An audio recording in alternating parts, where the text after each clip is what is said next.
And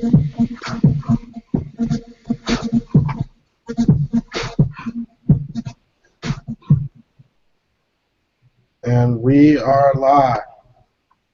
What's up, everyone? Welcome to another episode of the BBL Show.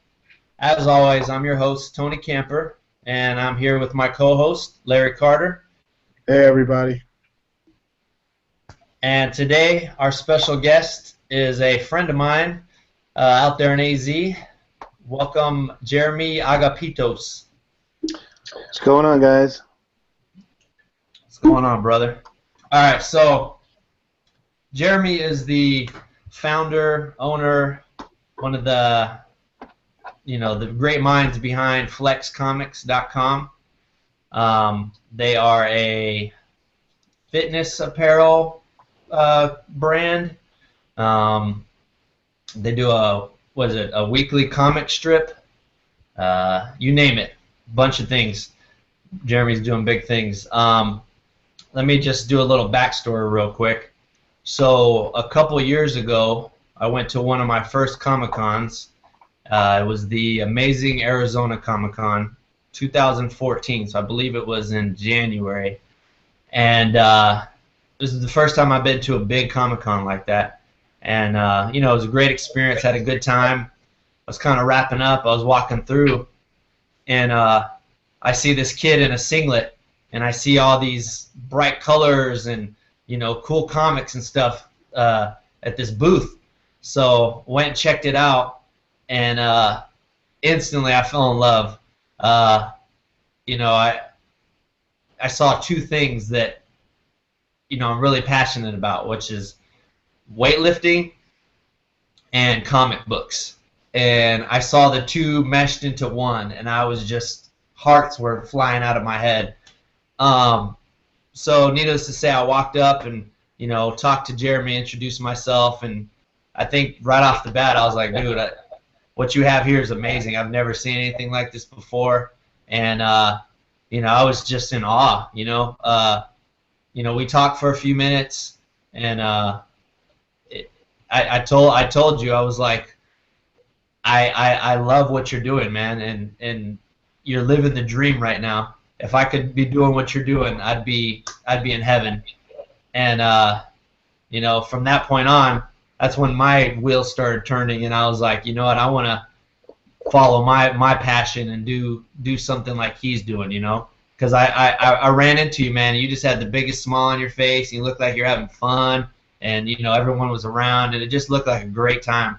And so right off the bat, I want to say thank you for that, man, because I think if I hadn't had that experience, I want to be sitting here today and doing some of the things that we're doing. So big thank you for you, because you kind of got that fire lit with me. But that was the first time I met you, man. And since then, it's been a good relationship. Let me ask you. I remember that pretty clearly, and I remember you saying, like, I'm going to try to do something like this one day. You just watch. Yeah. I remember that really clearly, so I was very happy when you finally turned that desire into action, and you started your community, and I've seen it grow over the years, and I love it. I'm glad to see that. Well, a lot of that has to do with you, man. It was pretty awesome. So tell us about how you guys started. Hold on, hey Larry, can you fix this? I'm having an echo. I think that's because you and Jeremy are feeding back, maybe, but that's on your end. So I just put in headphones or something? Okay, yeah. I don't hear it. Cool. All right, so, all right, Jeremy, tell us about how you got started with Flex Comics. How did this whole process come about? Right, so all my life I've loved reading comics ever since I was a kid, and that was just something I'd always grown up doing.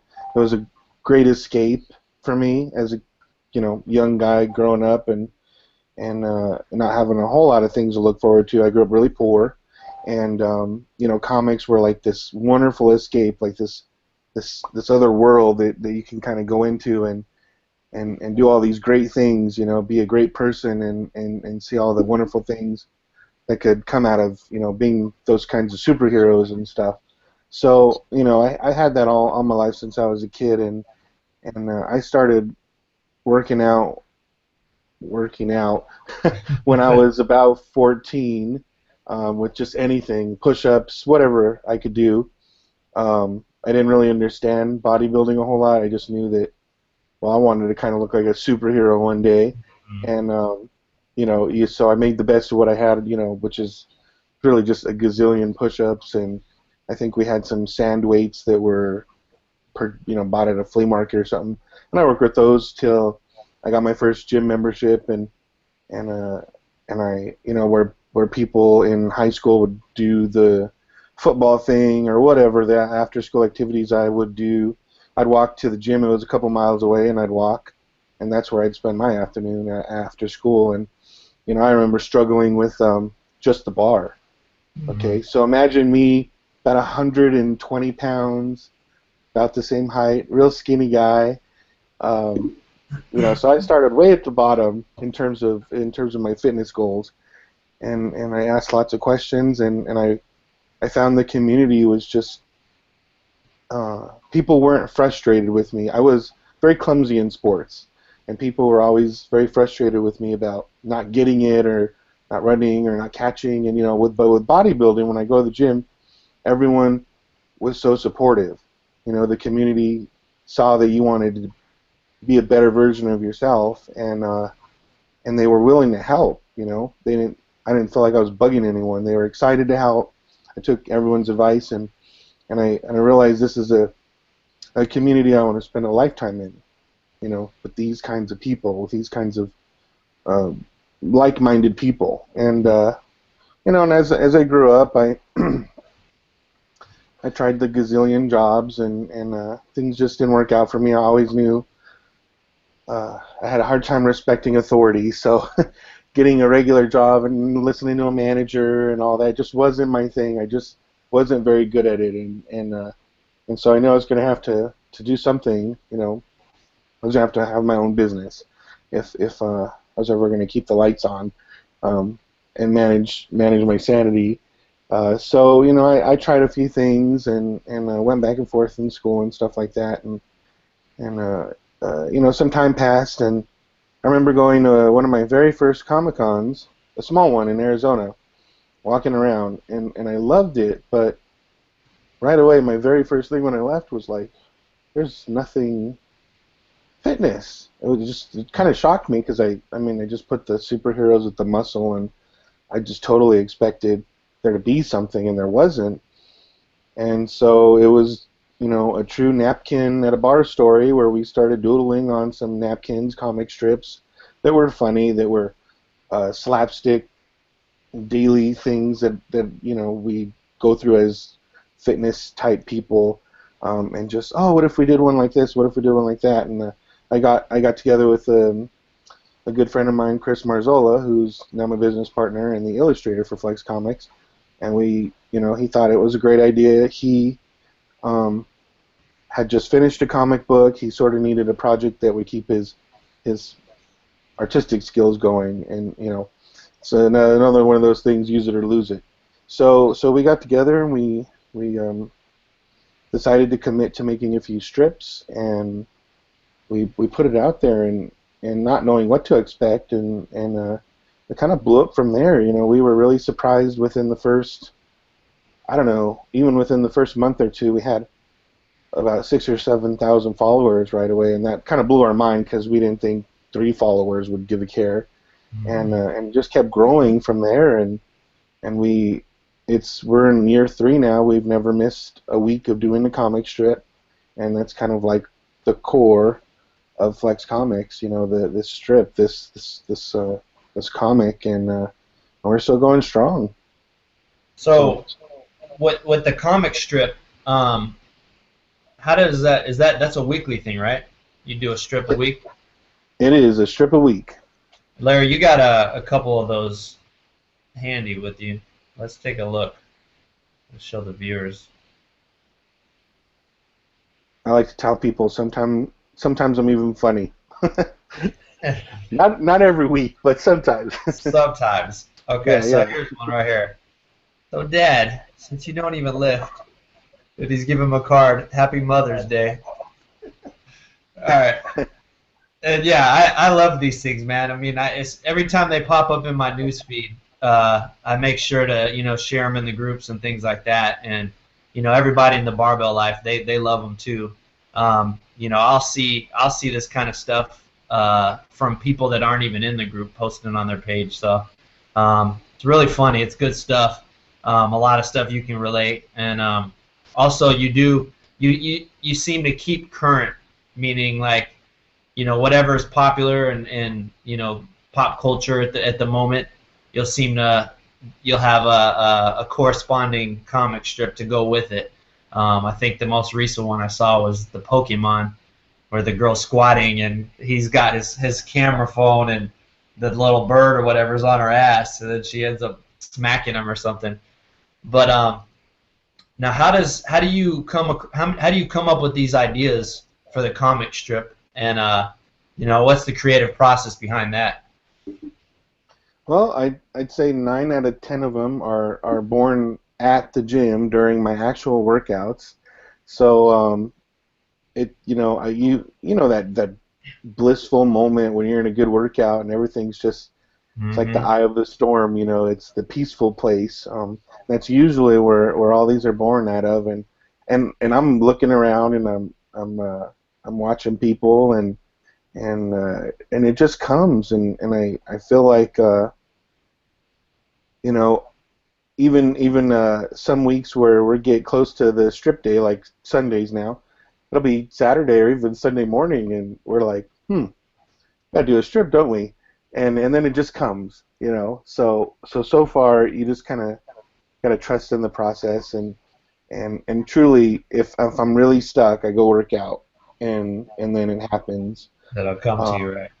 It really does, and like you said with the pop culture, that's really important to me because we want to be around for a long time, and we want to be remembered alongside the things people are remembering as they're going through life, like Pokemon this last couple of weeks. We really want to be a part of that, and in my world, you know what? Everything lifts, and I will find a way to smash it into my world. And that's kind of one of my talents that I'm really happy about. Yeah, it's I can picture you at the gym with like a pen and a paper writing down stuff. But you have a good point. Like when I'm coming up with ideas for things, a lot of it comes to me when I'm at the gym. And the big reason behind that is, they say lifting weights is a form of meditation because you're so focused. You have these endorphins pumping through your mind. So that makes a lot of sense. But I look back at some of the older strips, just during this week trying to get ready for this show, and I see a lot of things that, have came and went as far as pop culture goes. But of course you guys were all over it, so that's kind of neat to look back and see, oh yeah, I remember when that was popular and things like that. So that's pretty cool. Now you guys obviously don't just do comic strips. That's where you started. Tell me about how you branched off and got into like shirts and apparel. Sure, and what's a great story about that is it was born out of a comic strip. So we did, and I should have found it for you before we got started, but this strip it was just something about a gym rat, and there's a gym rat and he's working out and he's looking at himself in the mirror and he's going, I just can't imagine anything better than a gym rat. And then on the next strip, and it was just one of those crazy days, like I don't even know where my mind is going. And on the next strip, you've got him harpooned by a unicorn horn, and he's dead. And then the unicorn is lifting, and it just says, "A unicorn, bitch." And it was just like one of those way off things, like what just happened here? And people just loved it, and they requested a shirt. Oh, you should make this a shirt. You should do a shirt. Okay, and I thought, well, keeping with this bizarre kind of unexpected thing, unicorn, at the time. I know they're more popular now, but they weren't at the time. Yeah. And I just thought we're going to do this really badass masculine unicorn and kind of throw people off guard, So at the time, most things you saw were the fluffy unicorn, rainbow, all that stuff.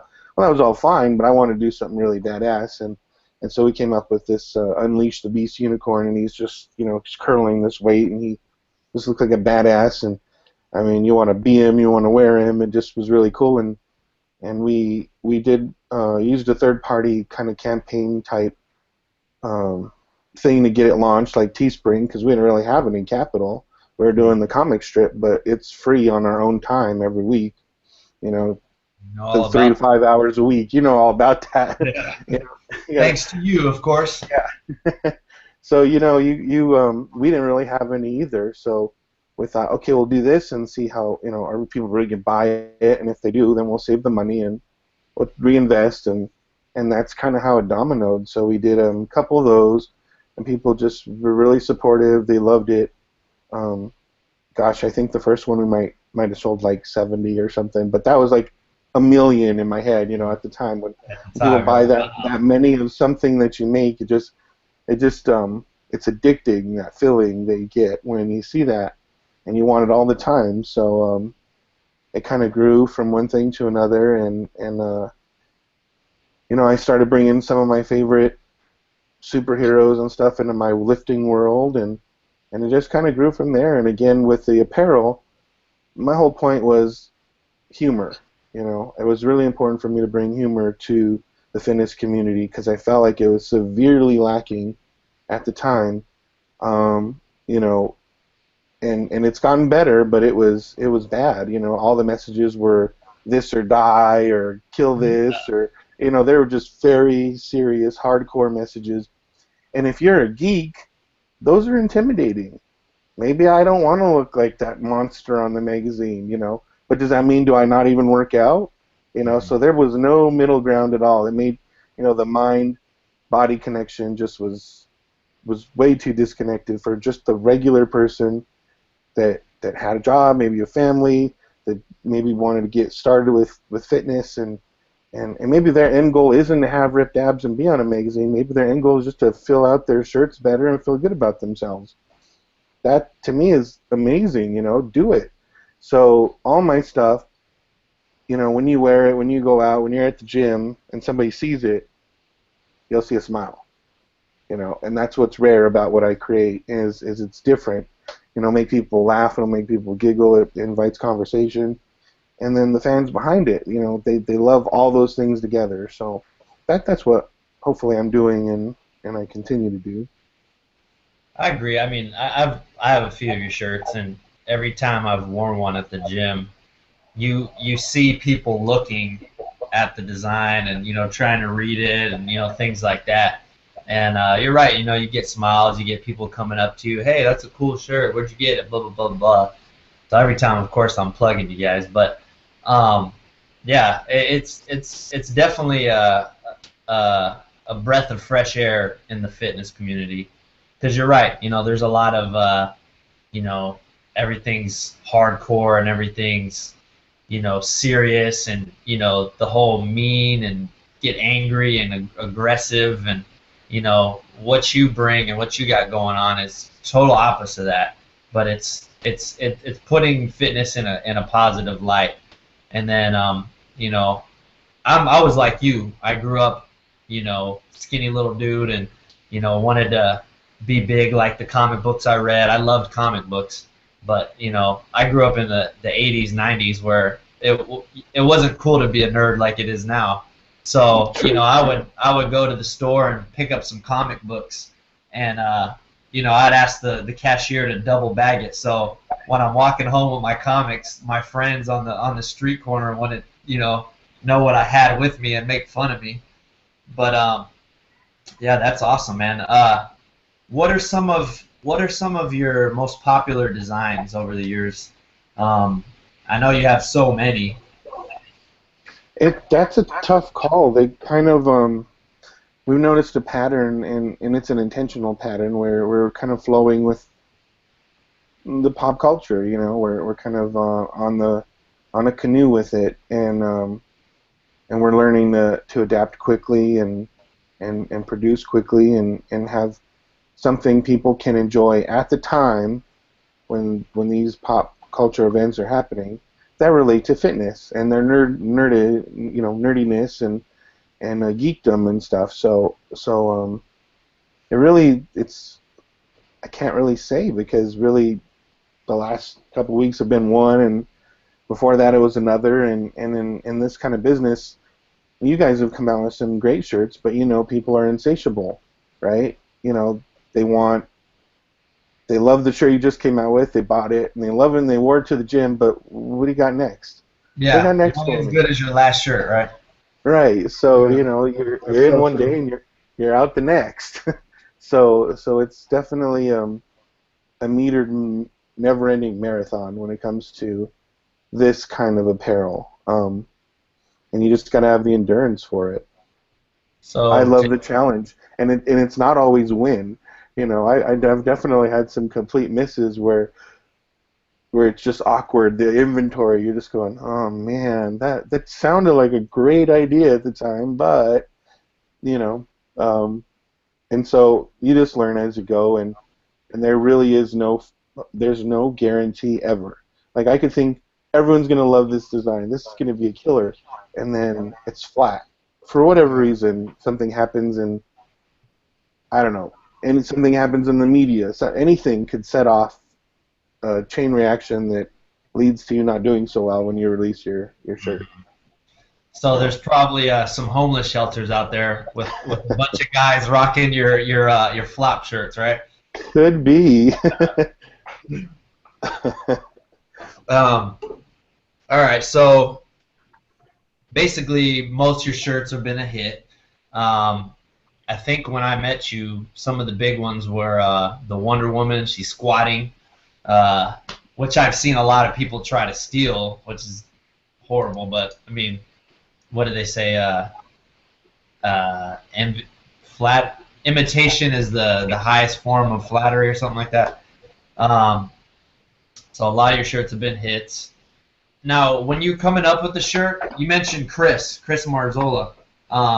What's the creative process you and him, come together to create a shirt? Like, do you come up with the idea, and then, he actualizes it, or vice versa, or how does that come? And there's a shirt, Yeah, yeah, I was talking about. That one, yeah, that yeah. was She's pretty popular. Um, yeah. So it'd probably crack you up. We ought to record it one day, because we're like two old biddies arguing back and forth sometimes when it comes to a design or a strip, and what I like about Chris is he's not here to make me feel good about my ideas. If he's not afraid to objectively say that's shit. No one's yeah, gonna want that, or he'd call me out all the time. Like, he's the perfect type of person to have as a business partner, because he will call me out on things that he believes could be better or different or whatever it could be. He's not just gonna roll over and draw it or create it. So we really do have a conversation about it, and we try uh, to make it the best that we can. And every once in a while, like, my idea could be lost in translation on a strip, and then it doesn't do so well. And then we go back and we say, well, maybe this guy could have been drawn more like this, so that they would have gotten the, to instead of, like, I don't know, they don't get it because he looks different, or he's supposed to look dumpier, or vice versa. So we still fine tune it today, but he's one of the few people that you should see some of the notes that he has to work with, and quick sketches. It's pretty terrible. Looks like a child did it, but he knows how to turn that into something, and that's a yeah. good relationship to have with a business partner, because he fills that other half that I don't. Yeah, you definitely don't want a yes man around. Me and Larry, we butt heads a lot, but we come up with some pretty good things as well. And I feel like, if I bring him something and he shuts it down, sometimes you have to swallow your pride and be like, all right, because in your head you're thinking, man, this is great. You're excited, and then you bring it to them and they're like, no, and you're like, what? But yeah, that's good, man. And it's obviously working, working really well. You guys have a great partnership going. Some of these ideas, some of these designs I see are just like, wow. And the comic strip's a big hit. So now, so you guys started the shirts. The shirts took off. Um, Tell me about how you got into bringing these to conventions. And when I say conventions, I know you started out, you did some like powerlifting meets, you do Comic Cons, you do fitness conventions. Uh, yeah, tell me about the Flex booth and how that came about. Yeah, so that's been a never-ending evolution. If you look at my booth setup from day one, we're always doing something different the next time. We're always trying to adapt to our situation too. Like the one you're showing there was a booth setup that we had to do where I had to fly to that event. So when you do that, your biggest challenge is weight and shipping and what do you send and how many and what size and what design and on and on and on and you know, because I learned the hard way that you could have a great show, except that at the end of it, if all your profits are spent on shipping, well, then you know you don't really want to do life to just break even. So, you know, learn as you go. You know, I really tell people that want to start out on this, you got to do the grind. People want to jump from even a shirt idea. I mean, I see people, you want to call it copying, borrowing, imitating, whatever, my stuff, and they want to put something out there, and then they just want to sit back and, you know, just kick back and wait for the money to pour in, and it's not how it works. You know, people are, you're insulting the intelligence of your buyer, for one. I always assume my flexors is what I call them. They're all smart people. They're not going to be spoofed by some junk and things with no value behind them. That's a big deal. Like I truly believe we have a value behind our brand. We have our comic strip. We have our humor. We have the people behind it. We have the fans behind it. Just like you guys, you have a great community. People know they can join that community, and they could have encouragement and support. No one's going to troll them or be an asshole, because I know you guys don't tolerate that. But that is the value of being a part of your community, and people don't establish that first before trying to just be like, hey, want to buy something? I got something for sale. You want to buy it? You know, people really don't fall for that shit anymore. Yeah. And That's very but interesting that you brought that up, because we had a situation just last week and that same thing where we had somebody just constantly, will you buy? Will you buy? And we were just kind of like, no, our fans are smarter than that. You know, it doesn't go down like that. I was like, you know, like this show, for instance, you know, we didn't create a show to just, you know, have people sell. We wanted to get people out there to fall in love with the guests that we bring out there, because there's so many great people in the community. But it's a discredit if you come on the show and the first thing you're doing is like, hey, let me sell you something. And it's like, well, does the audience know you? Who are you? How do you bring value to them? You know, if you present a great, you know, if you present great information and everything else falls into place. And when you say that and you go, it's not about the money, it's about the value that you're providing, some people lose that in translation. Sure, you don't want to break even. You do have to make a living. But at the same time, it's not solely about that. It's about providing excellent value for everybody around. And, you know, a lot of people forget that when they go out there and they do a lot of these different selling, like where they'll sell supplements, sell their own apparel and whatnot. They forget that to add value. yep, absolutely, and we see it everywhere now, especially with social media and Instagram and everything like that. You know, people get 10,000 followers, and suddenly they got their own shirts and supplements to sell you, and you're like, well, wait a minute, what's going on here? And maybe that works for some people, maybe it doesn't. I'm not saying one way or another is better. All I'm saying is that I truly believe in building value before you ever try to sell something to somebody. And we did Flex Comics for, gosh, I think we were 8 months into consistently providing a comic for everybody for free on our own time while we had other jobs, before we ever decided to be like, okay, you guys asked for a shirt, let's try to make one.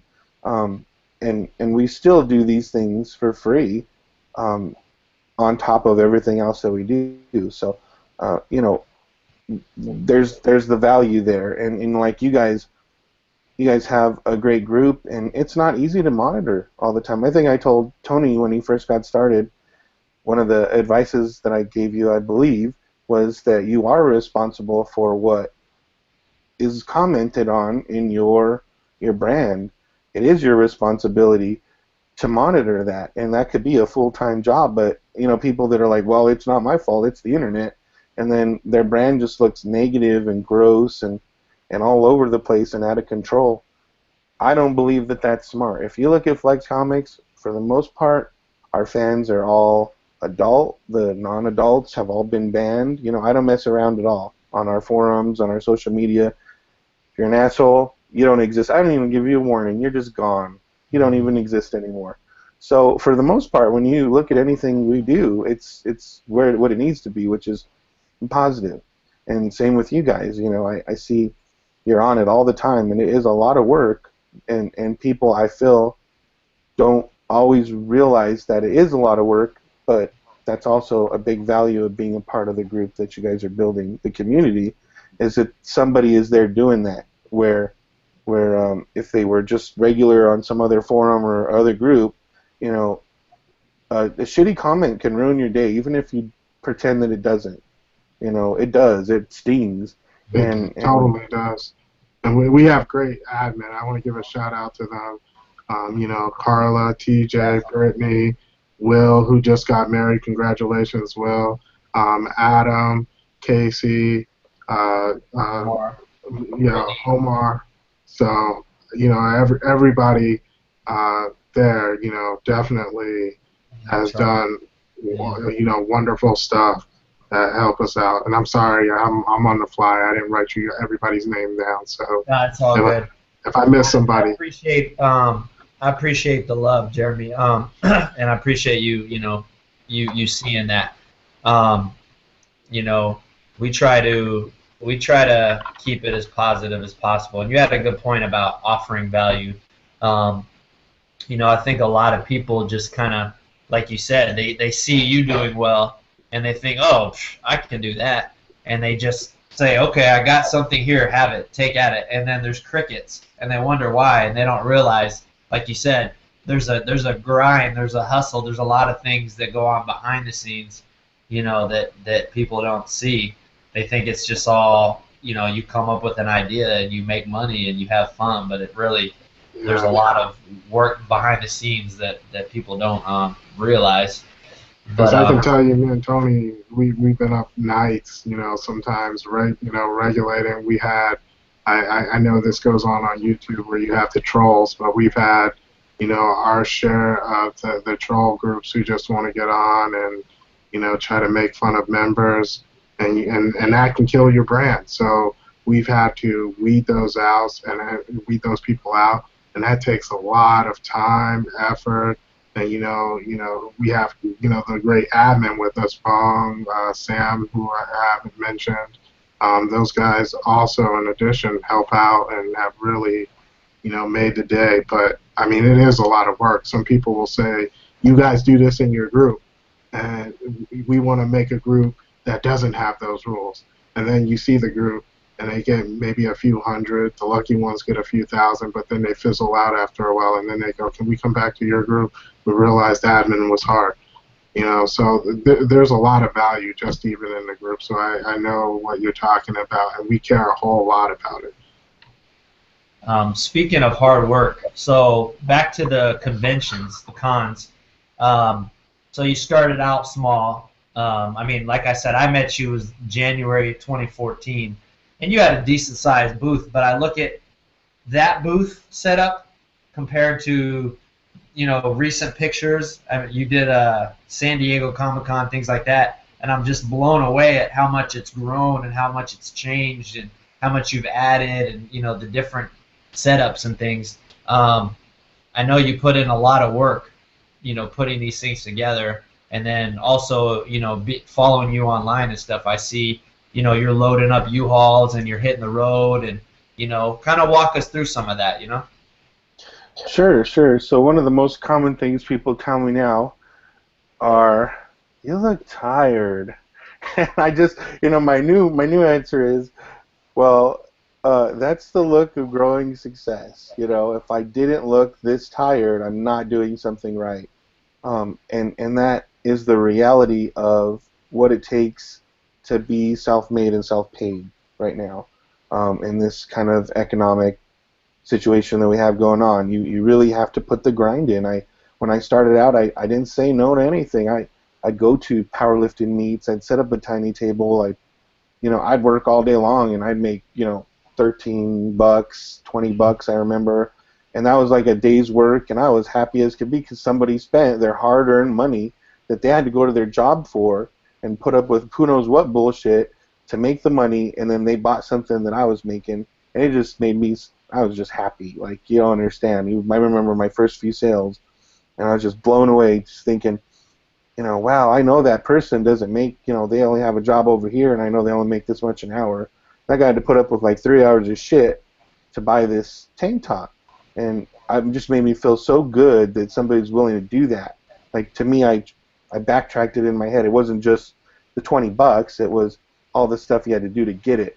And I always keep that in mind, even today, at whatever show I'm at, that attitude, because I know everyone has a choice. And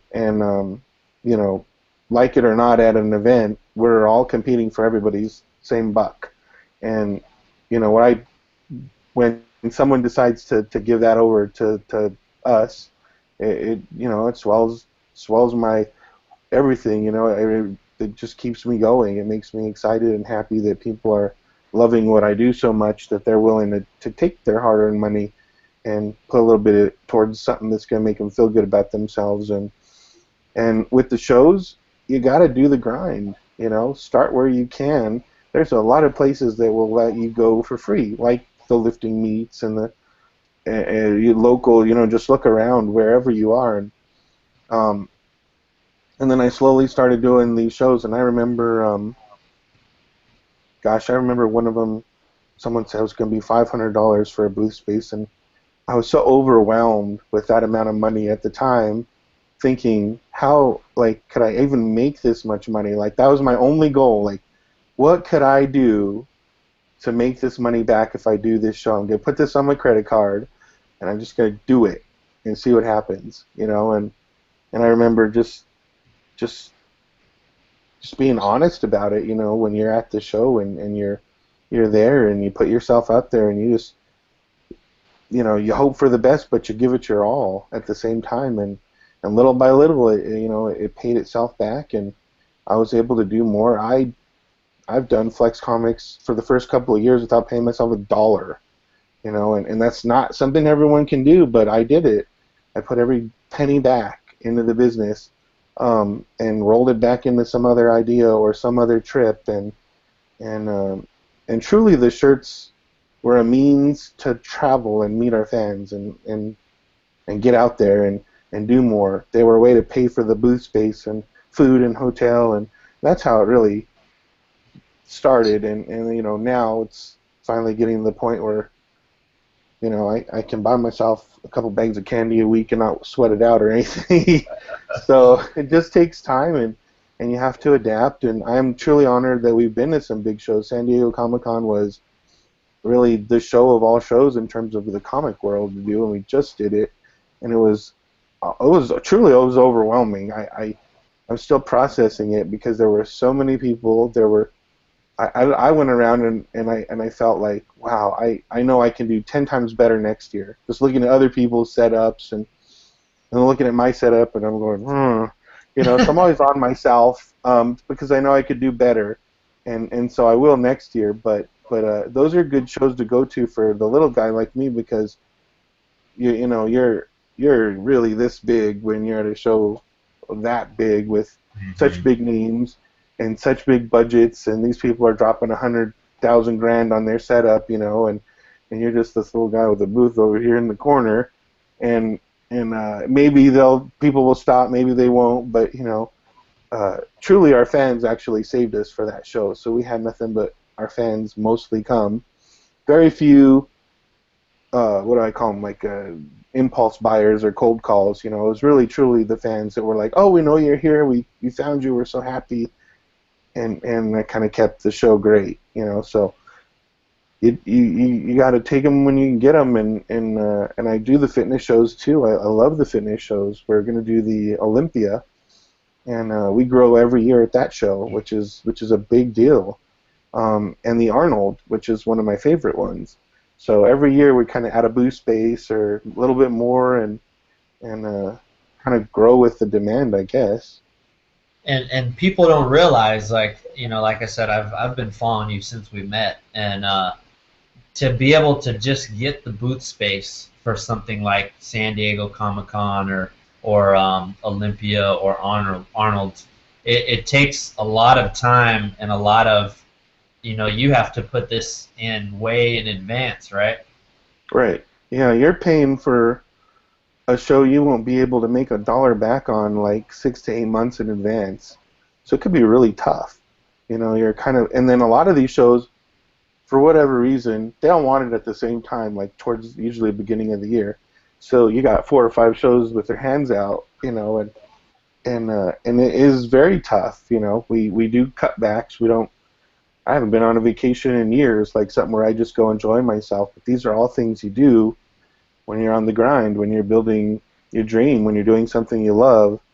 You make sacrifices. One of these shows will have to give you a little tour of my home, but really all we have left is a kitchen table and a bed.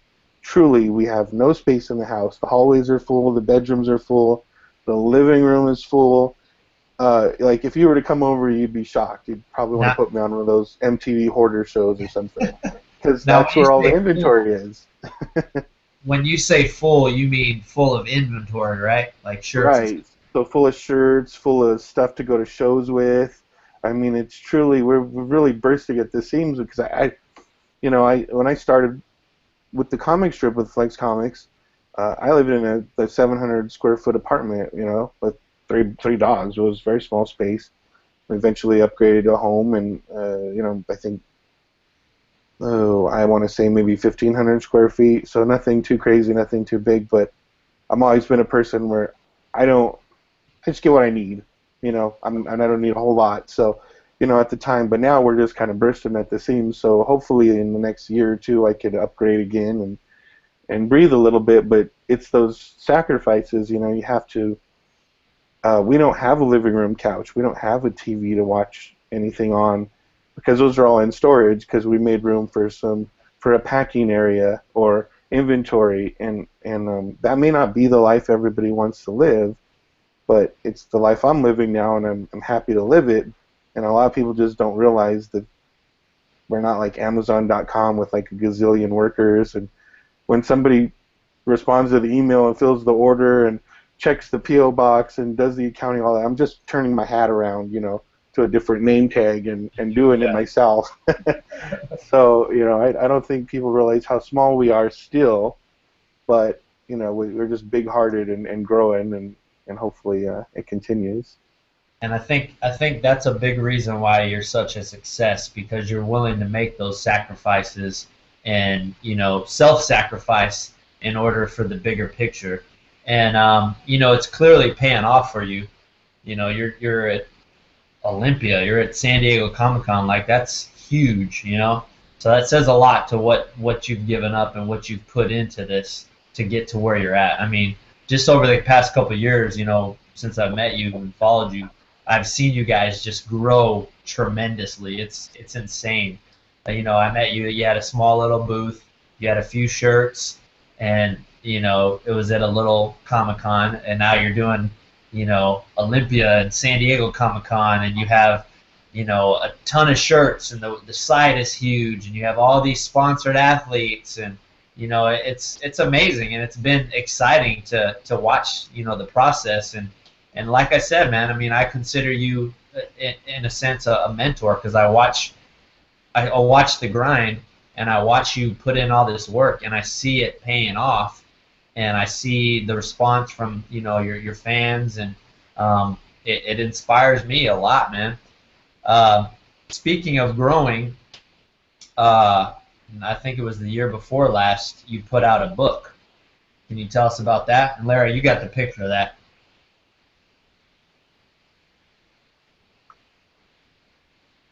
Yeah. So the book's great. We basically took a year's worth of comics and we put it in a book. We did a Kickstarter for it. We raised $10,000, which at the time, I mean, I would just, I couldn't. I think I got all teary-eyed and everything in the video because that was just overwhelming for me. It gave us money to make the book, and it helped us go to some shows that we were definitely not going to be able to go to unless we had that. And we put the book together, and it's done really well. I want to say, I don't know exactly, but maybe between 4,000 and 5,000 copies sold. Wow. So it's not terrible. And we made hardcover versions for San Diego, and I think we only came back with maybe 15 or 20 out of a couple hundred. So it did really well there for an exclusive, and it still feels cool to have a book. I don't know. I know not a lot of people. We all want digital now, and I totally get that, and that's something I'll be doing soon, is putting it in digital book. But it's just neat to have something, hold in your hand, and kind of the fruit of your labor at the end of the day. And even if nobody bought it, I was still so proud that we accomplished something like your own book. That's pretty cool. So yeah, check it out. You can still buy. We have literally maybe like 50 paperbacks left. You can still get it on our website. We're working on book number 2. And I should have already had it done, but we'll continue to work on it. What we decided to do was take, at the last minute, year 1 and year 2 and put it in one book, so that you get even more of a value for just buying the book. You get both years in one. So we had to go back and kind of reformat stuff. A compendium. Yep. And then the third year will be like, we'll name it like Bulked or something. Be a real fat book. Well, it was cool during the Kickstarter campaign. You had the comic. You draw a guy, a little dude. He was skinny, and as the funds started getting more and more, you'd have him grow. Yep. Until you reached, the point you wanted, and by the time it was over, the dude was massive. He looked like you. He was a big, huge guy, and that was pretty cool. But yeah, the book is awesome. I got it. And I use it as a coffee book. So I have guests over, and it's sitting in the middle of the coffee table, and it's a great conversation starter. Everyone always picks it up and starts looking through it and laughing, and so yeah, definitely check that book out. Let's see. Speaking of books, okay, so people would be mad at me if I didn't ask you this question. What are some of your favorite comic books? I'm a big comic guy. You're a big comic guy. Your whole brand is based off of comic books, so I'd be doing a disservice if I didn't ask you that question. Yeah. So, and I know you're going to say this because the movie was awesome and it was the most popular thing ever, but truly, Deadpool was one of my favorite adult comics to read, because I would find myself literally by myself laughing out loud, and I feel like that is priceless. When you can laugh and smile, and you're the only one in the room, no matter what's causing it, priceless. And I just always enjoyed those comics from start to finish. Otherwise, before that, the Uncanny X-Men, I read all those, and I was growing up with that. And who's your favorite X-Men? Gambit. Ah. So I was a big Gambit fan. Had Gambit posters everywhere. I don't know, it was the naughty Cajun awesomeness or something, whatever it was. He just appealed to me as a character, and I would say that's pretty simple. Truly, the old school X-Men and the modern day Deadpool. I feel like we can all kind of relate to the anti-hero now. A little bit of help everyone out. A little bit of. Yeah, that movie was pretty spot on. You actually, one of your original T-shirt ideas was a pretty good one. It was Deadpool, and he's deadlifting, and it is a play on words, Deadpool, like deadlift, pulling, and I think he was like, he had his mask up and he's eating a taco or something, right? And we That got one was that it. idea actually just based off of a real life story. I have a video somewhere where I have a great group of guys at Revolution Training Gym in Tempe, Arizona that also share my affinity for comics and dressing up and cosplay and all that stuff. And they did a meet, and one of the guys, Matt, dressed up as Deadpool, and he did his meet as Deadpool, but he was doing, Deadpools, and it just was really funny. And I got pictures, and it just, the moment of it just looked great, and I'm like, that's going to be a cool design, and we'll see where it goes. And again, I think we even put that design out before it was a shirt, and I think we're like, you got to make this a shirt. So, it's just listening to your audience. And one of the things too, I know we don't have a whole lot of time left, but I kind of want people to take away is that we at Flex Comics we're still small and growing, and we do try to keep a lot of the stuff local. I know you're from the Arizona area and stuff, and a lot of the stuff we're doing now with our stringer tanks and some lady shorts and a couple other things is they're being actually hand sewn, handmade here in Arizona. So yes, it does cost more, sort of, compared to going through China like a lot of the other clothing brands do. And I'm not saying there's anything wrong with that, and I'm not saying that there isn't some things I might need to get from China, but I do try my very hardest to keep things local. So when you're buying from us, you truly are supporting local business, small people, small mom and pop sew shops. People are literally making these by hand, and we're putting our art on them, and you're getting a really raw product that's really made from passion and stuff. So, Yeah, hopefully and that sets us apart. yeah, everything I've ever bought from you has been top quality. I mean, the shirts, the tanks, they're all good material, breathable. The designs don't fade, and it's not like I don't know if this is the right term, but like screen print where you wash it once and it starts peeling, and everything has lasted me years. So definitely take that into consideration. Anyone who's gonna buy. Um, so what are some of the plans you have moving forward? I mean, you've made it this far, doing great. I know you have some big things in store. Tell us a little bit about that. Well, one of the things I've been trying very hard to put into action, and we're still tweaking it and fine tuning it. It's called the Brotain Club. So the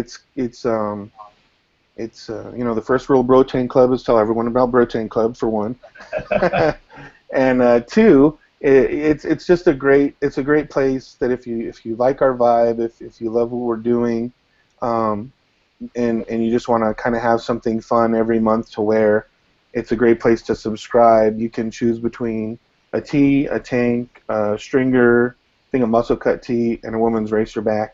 Starts at $19 a month, and it's just kind of a great way to get almost 25% off on normal prices in a design in a style that you choose every month, and you can cancel it anytime, and then you can add on all kinds of really cool little things if you're into like if you need, I don't know, school teacher or whatever, your stationery. We have a couple of other things that you can add, gym towel, a few other things you can add on to your subscription, but really it's about the design, and that's something I'm trying really hard to get out there. So because I know there's a lot of people that like what we do, but they don't have time to maybe buy, or they forget to buy, or maybe when they see the design they're like, oh, $24.99, that's a little out of my budget. Well, if you just love what we do and you want to trust us, join the club, get something epic every month, and you'll save at the same time, and you'll have some great stuff. So that's something that we're working hard on to build and grow.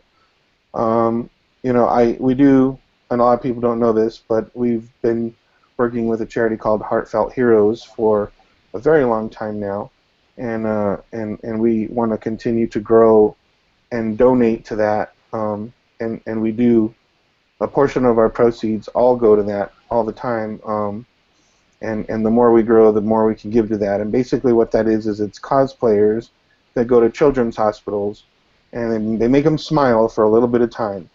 You know, these mostly are terminally ill people, and if you can forget about that just for a little while and smile and be around a superhero, it's just something I strongly believe in. Because I feel like if I was sick, everyone's treating me sick and reminding me that I'm sick, but if somebody were to just let me forget about that for 30 minutes and I just had a good time, that'd be priceless. So we're working really hard with Heartfelt Heroes, and you can check them out on Facebook.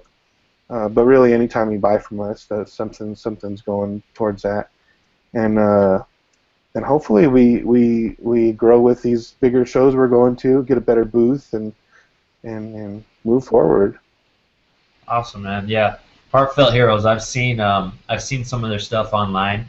In the pictures, you see, you know, people dressed up as Iron Man and I want to say like Wonder Woman, things like Wonder that. Woman, yep. Kids, yeah, and they're thrilled. They're so happy, and you're making a big difference.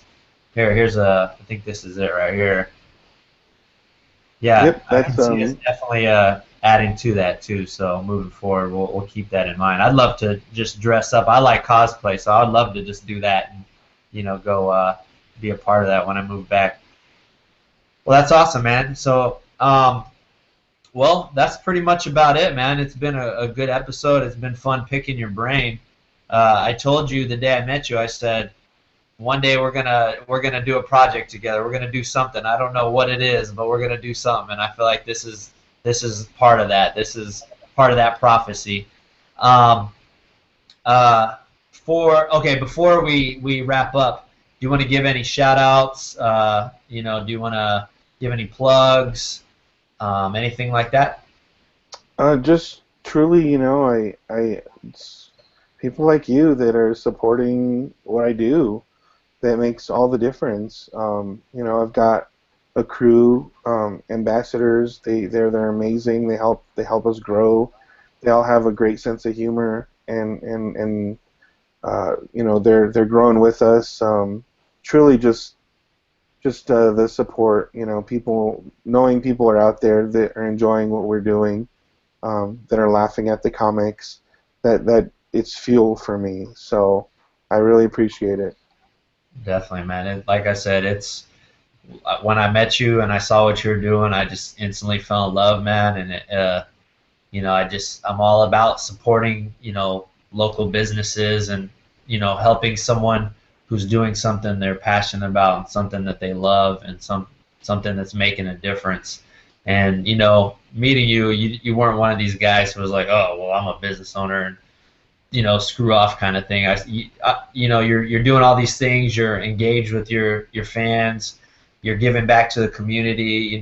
You're doing a good thing, man, and it's a pleasure to support you. And like I said, man, I look forward to doing some things in the future. On that note, we told the viewers, anyone who checked out the show, that we do a discount code at Flex Comics, courtesy of you. Thank you for this. So anyone watching, the discount code for flexcomics.com is BBL, Barbell Life. That's what it stands for. So thanks for that, Jeremy. And Larry, go ahead and take it away. Hey, everybody. As you know, we've been going through our learning process with our supplements here. So we're on round 2 of, round probably 20 of label approval. So we just got back the corrections. So hopefully this Monday they'll approve the corrections that we just got back from the designer for the label, and we can begin production. Production has been waiting. Everything's been formulated and all of that's been done. We just have to have the labels approved with the right stuff. So of course you guys have been hearing we have thermite, which is going to be our fat burner.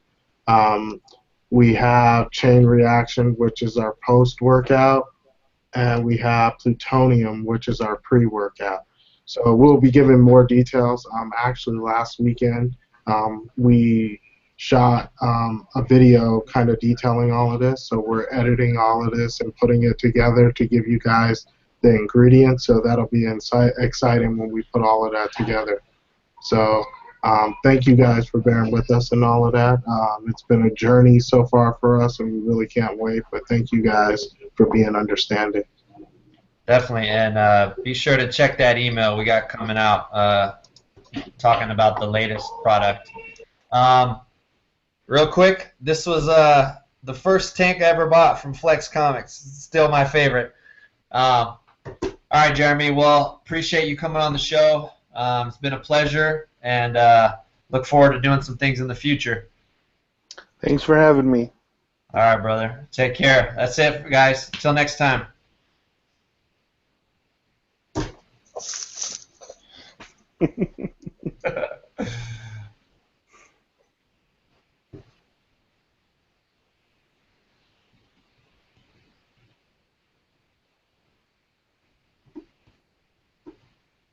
All right, man. That was it.